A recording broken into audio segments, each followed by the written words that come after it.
Hey everybody, good morning. I'm saying good morning because it is currently Sunday morning at about 7 a.m. I wanted to get on here and see if I could possibly knock out a YouTube video for you. I had an idea for one yesterday, wrote a few notes, and figured this would be a good topic. Today we're going to talk a little bit about how to get more gigs or how to book gigs. I know a lot of very talented musicians who just don't have any ambition to book their own gigs. They have ambition to play and play well and learn their craft and all that stuff, but something about the whole process of booking gigs um, sounds awful, right? And I get it. I'm not a huge fan of it either. But I've come up with a few tips or techniques that might make it helpful for you guys to do it on your own. Um, anyway, let's get into the list. I've come up with 10 of them, and there's even a bonus one at the end. So technically 11, but in YouTube world, we're gonna say it's a bonus one. Anyway, first tip number one would be research venues, right? You need to know which venues, and when I say venues, I'm talking about bars, breweries, wineries, um, even distilleries if you have them in your area. Any place, restaurants, any places that book live music, right? You want to find out which venues have live music.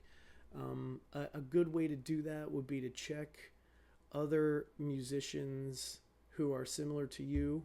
Like if you're a solo acoustic act, follow some solo acoustic acts on Instagram or Facebook, and because a lot of times these folks will post their schedules, and you can find out where they're playing. And not only should you go out and go to their shows and support their music, but you can use their calendar as kind of a little bit of a cheat sheet as to which venues book music, and then um, and you can even check mine if you're local to the South Jersey area or Philadelphia area. Feel free to jump on my Instagram or Facebook. I always post my schedule every month. It has where I'm playing, the name of the location and the date. So feel free to check some of those venues, and feel free to reach out to them. But anyway, uh, so that's tip number one. Find out where the music is for potential places that you could play. Then tip number two, when you've got a handful of places or whatever, start reaching out to them. How do you reach out to them? Well, you have to find out all the different ways you can contact them, right? The strategy that's worked best for me has been to reach out to them from either their Facebook pages or their Instagram pages. And then also a third option would be to go to their website and click on the Contact Us link on their website. What I would not recommend would be to contact other musicians and ask them, hey, who do I talk to book a gig at so and so place, or give me all the names and numbers of the places that you play at so I can reach out to them. Like, you don't want to ask them for their address book, right? um, I think, and the reason why I say don't do that is because it makes you look needy, it makes you look lazy, makes you look like you don't want to put the work in to book your own gigs. And quite frankly, I think it's unprofessional, right? Like, I've worked hard to build my address book or Rolodex, whatever you want to call it. I'm showing my age by saying Rolodex, but I've worked hard to build those contacts and build relationships with those folks who book gigs at venues.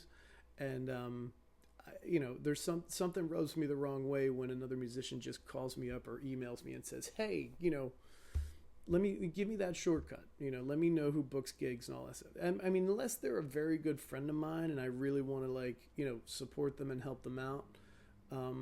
But I've had a few musicians who I've never met personally. Maybe we're friends on Facebook or Instagram, who've reached out and basically started asking me, who do I reach out for this venue, and who do I talk to for this venue, and all that stuff. And I don't know, I'm sorry if I'm being a dick, but I've spent a lot of time, building relationships with these folks. I'm not just going to hand you the keys. So you want to get Instagram, Facebook, and then like some kind of email or contact from their website. And I recommend hitting all three of those. And hopefully you'll get a reply from at least one of them. Now, step 3, right? Or tip 3, whatever we're calling these things. You want to create a message template, right? Whether that's in an email or on your notepad in your phone. I use the Notes app in my phone all the time. I have a couple of different messages saved on there. I make them general enough to where I can just copy and paste to any venue, any email address, any Instagram Messenger or Facebook Messenger. Just copy and paste. It says, hello, I'm a solo acoustic cover musician, blah, blah, blah. You want to make sure you include at least one link to either your Instagram or Facebook or any other website that you have videos, examples of yourself, video examples of yourself playing in front of people, right? You could certainly have a couple of videos of you playing in your bedroom or living room or something like that. But that kind of gives off the vibe that you don't have a whole lot of experience playing in front of people. And in reality, maybe you don't, right? If you're just starting off and you're trying to book gigs, you don't have a lot of video of you playing in front of people, or at least you don't have a lot of experience playing in front of people. So what I would recommend then is go to as many open mics as possible, right? Go to open mics, ask somebody, make friends with somebody there, ask them to videotape you, even if it's the host of the open mic. Say, hey, can you videotape this for me real quick? Or, set your phone up. I've seen lots of people do this. I've done it myself. Set your phone up on like a table, propped up. Or if you want to go as far as bringing a tripod, if you could, a tripod and setting up your phone or iPad or something like that, to videotape. A lot of people do it. It's just kind of one of those things that you do in order to try to get those videos so you can eventually send them to venues and book gigs. Step number 4, I think we mentioned it already. Send your message to every contact you have: Instagram, Facebook, email. You can call them. You want to send the same message to Instagram, Facebook, email, wherever, to every venue that you're interested in playing at. Right? I don't think this is an exaggeration. When I first started out, I literally sent messages, probably 20 to 40 messages a day for like 3 months. Yeah, it was time consuming. It was a lot of copy and paste and send and all that stuff. So that's why it's important to have a workable template that you can just copy and paste to make that process a lot quicker. I mean, I sent a lot of emails in the first 3 months. And then after that, the gigs started coming, and I could kind of, relax a little bit. But in the beginning, you just want to it's like an all-out assault on venues to try to get their attention so they eventually book you. Step number 5, what to do, or this is what to do when they reply, right? Some places are never going to reply. So then you're going to have to, I wouldn't say pester them, but, follow up a week later, right? If you haven't heard back after sending messages to Instagram, Facebook, and their website, then follow up a week later with just a quick little, hey, just following up on my previous message. Please let me know what dates you have available, something like that. Step number 5, once they reply, you want to then answer any questions that are in their message back to you, right? Most likely they'll say, what's your rate and what's your availability. You probably don't want to say, I'm brand new, I don't have any gigs booked right now, I'm available every single day for the rest of the summer or whatever, right? Maybe give them 4 or 5 or 6 dates over the next 2 months or so, and then chances are they might have one of them available, or they'll reply back and say, well, we're booked for the next 3 months, what do you have after that? And just continue the conversation until you eventually land on a date. the next thing, right? Step number 6 would be, how much do you charge, right? If they're going to ask you how much you charge or what your rate is, this is a bit of a tricky question, right? Not everybody, musicians, myself included, really want to talk about how much they charge. It's kind of an unwritten rule, I guess, that unless you have a really good friendship with somebody, don't ask another musician how much they get paid for a gig. It takes quite a bit of work and negotiating and just kind of understanding of the market to really kind of come up with how much you should charge for your gigs. And a lot of it depends on the location. Like I am in South Jersey, so I make a different rate than what a musician in like Southern Texas would make, right? Or California, or even New York City. You can always ask the venue, right? Like, well, what do you normally pay a solo acoustic act like myself, or a duo, or whatever your act is? And then some places will say, well, this is our flat rate, blah blah blah. And if it sounds absurdly low, like if it's $100 for 3 hours, for a 3-hour set, then don't be afraid to come back to them and say, well, my normal rate is, I don't know, 200 for a 3-hour set, or 300 for a 3-hour set, whatever, right? Like, this is your time to really kind of negotiate and try to do what's best for yourself. Because once that rate is set at that venue, like once that venue says, all right, well, we just booked Dave Kudrak and he charges $200 for a 3-hour set, right? That's going to be your rate every time you play them. The more you do it, the more you negotiate, the more people you talk to. You can even do some research on like, Reddit or other pages. Just to do a Google search on how much do solo acoustic acts make, and you'll get at least a decent range, right? It won't be perfect. You're gonna really have to fine tune it yourself. I've noticed, I think in the first year or so, I probably didn't charge enough. But I'm slowly increasing that with new venues that I book. One nice problem to have is to have a lot of gigs booked, and then when you're getting new gigs at new venues, you can ask for a higher rate than you would normally choose, and see if they accept it, right? What's the worst they can say? No? Okay, sorry. Well, let's try to agree on either a lower rate, or I've got so many gigs booked it doesn't really matter if I play at your place or not. You know what I mean? So that's a good problem to have. Tip number 7, work with a booking agent, right? There are folks out there who will book gigs for you. They'll do all the hard work, right? They will do all the legwork. They'll reach out to venues, or they've already got a bunch of venues that they work with, and then you just kind of have to impress them with your ability, your talent. So they say, all right, I'm going to book Dave Kudrak at these venues, right?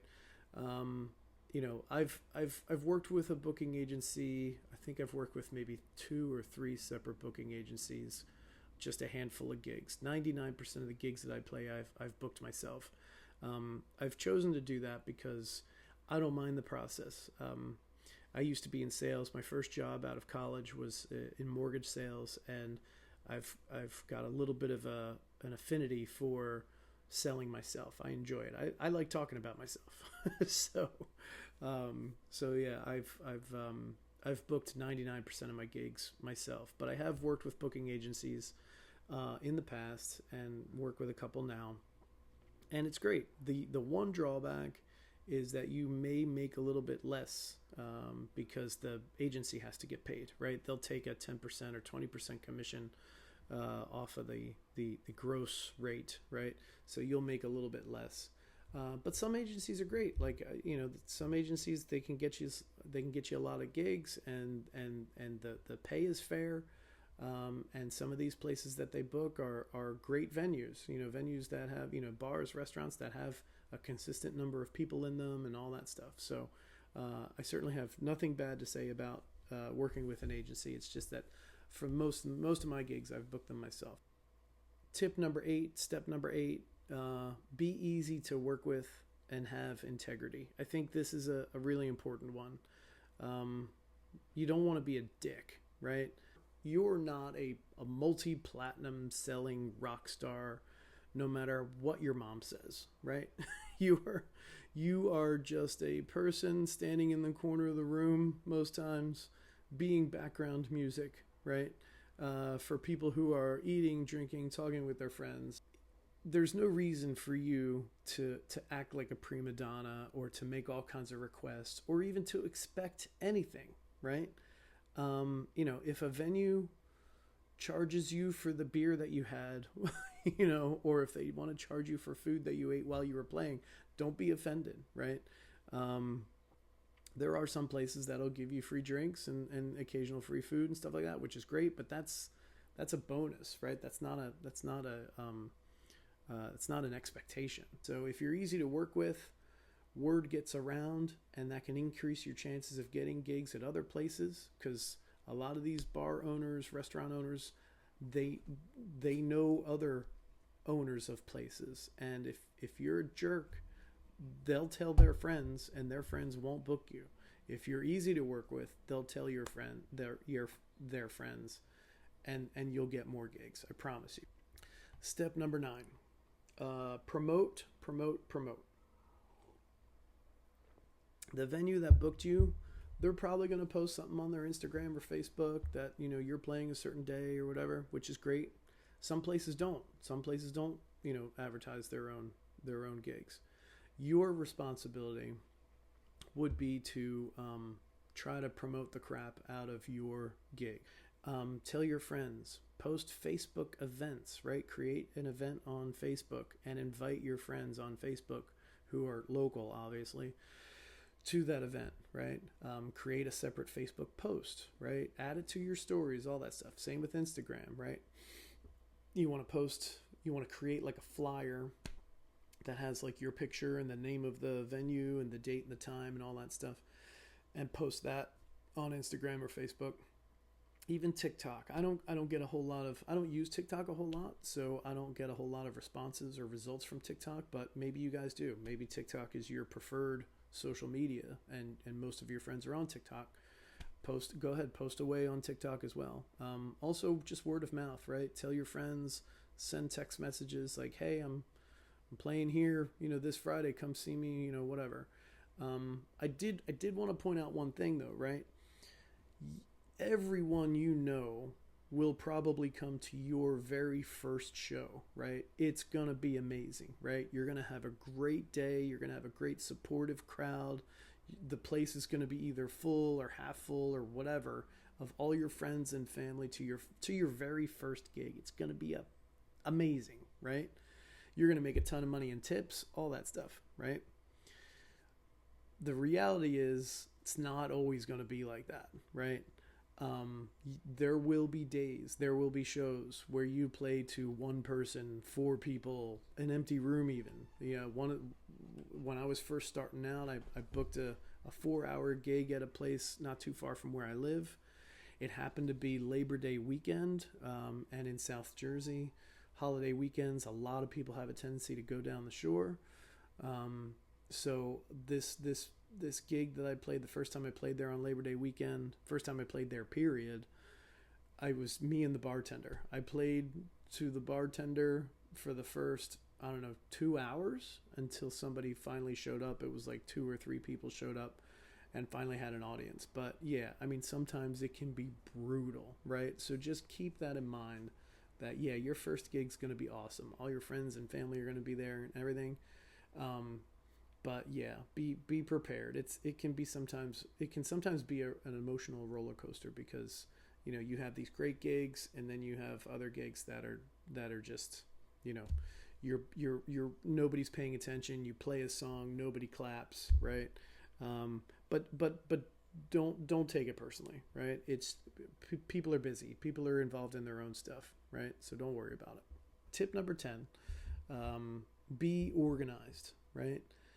Once you start sending out emails to venues, and once you eventually start booking these gigs, you're going to need to have it all organized. When I first started, I kept track of all my gigs on a paper calendar hanging on my wall in my kitchen. because it was always there. Like whenever I was in the kitchen, it was always there staring me in the face, right? The problem with having a paper calendar is that if you're out somewhere, if you're out with your family or out with your friends and you happen to get a phone call from a venue and they want to book a gig, you want to have access to that calendar right away so you can tell them like, yeah, I'm available at this time or that time or whatever. So when I was doing the paper calendar, I could never answer somebody right away. I'd have to say, oh, well, I'm away from my calendar, so let me get back to you, right? And then sometimes those gigs go away because they've been booked by somebody else, and just because you didn't have your calendar handy. So I now keep track of all my gigs in my phone, on my calendar, on my phone. Keep track of the contact person that you booked with in case there's any kind of mix up. Like there was one time I went to a gig and there was already another musician performing, and I was like, what? Right? So I went up to like the manager, bartender, whoever it was, and I said, I'm supposed to be playing tonight. And they were like, well, who booked you? And I gave them the name of the person, and then they made a phone call, and they ended up, working it out somehow, right? But yeah, sometimes multiple people book for venues. So you want to make sure you always keep track of who you talk to, who booked it, right? So that's your contact person. I also make a note in my phone, like how much I'm getting paid for that gig, because you're going to be getting paid like across the spectrum, right? You're going to make more money at some venues and less money at others. So you want to keep track. One time I've got numbers mixed up, and the guy asked me how, at the end of my gig, he asked me how much do I owe him, and I gave him the wrong amount. I told him higher than what it actually was. And then he came back. I guess he went in the back to write the check and check the books, and then he was like, well, wait a second, it was only supposed to be this much. And then I was like, oh yeah, you're right. And I think it left a bad taste in his mouth. I think he thought I was trying to like take advantage of him or something, and I ended up not getting booked there again. So always keep track of how much you're getting paid at that particular gig, so you don't give them so you don't give somebody the wrong impression, if you give them the wrong number. And now the last thing, this bonus tip, right? It's really just like a tip. It's not like a step in getting more gigs, but it's a valuable lesson to learn right away, right? Be patient, right? This industry can be tough on the ego. It can be tough. People are busy. Everybody's wrapped up in their own shit, right? Don't take it personally. It takes a long time to build any kind of network of venues that are going to book you regularly. It also takes even longer to build any kind of fan base, right? In the beginning, you're going to be background music. I mentioned it before. And there's going to be times where the bar owner is going to tell you to turn down because you're too loud. When you finish a song, no one's going to clap. Like you might have a room full of 20 or 30 people, and like there's one person who's like adamantly clapping every time you're done a song, which is great. And that's enough for me, right? If 99% of the room is ignoring me or just passively listening, but I grab the attention of one person, that's enough for me. That makes it a great gig. There's always going to be new people in that venue who've never heard of you before. They don't know who you are, right? And they're not really listening. They're not clapping. It's not because you suck. Although sometimes it feels like that, right? Maybe you're having an off night. You're missing a few chords. You're forgetting some lyrics, but most people aren't paying attention to notice that you've missed that chord or that you've flubbed the lyrics on that one song, right? They're not paying attention enough. Unless there are other like musicians in the room, which 99% of the people will not be other musicians in the room, but unless there are other musicians who go, oh yeah, he missed that one, but don't even worry about it. They're musicians. They understand. They miss that chord too sometimes, or they forget those lyrics as well, right? Nobody's perfect, right? So I think the bottom line of all this stuff is really just be patient, relax. It's supposed to be fun, right? Enjoy it, right? Try to enjoy every step of it, right? Like I enjoy loading up the car, right? To go to a gig. I like the possibility that my neighbors are going to see me loading up the car and they're going to be like, oh, it looks like Dave's got another gig tonight, right? Like try to enjoy every aspect of it, right? Some places I play are 2 hours away. I like to cast a wide net, right? I enjoy the drive down there, right? I make it fun. I stop at some random convenience store I've never seen before to grab some snack I've never had before just for the hell of it, right? Because it's fun, right? It's like a mini road trip, right? Playing new places is nerve-wracking because you never know what the setup's going to be like, and you never know if anybody's going to be there and if people are going to like you, but you got to try to enjoy that as well, right? It's exciting, right? And then, of course, getting paid and making money for doing something that you love, that's your passion, that's like the ultimate thrill. So yeah, just go out, enjoy it, have some fun, and make sure you like and subscribe and all that good stuff. I'll see you next time.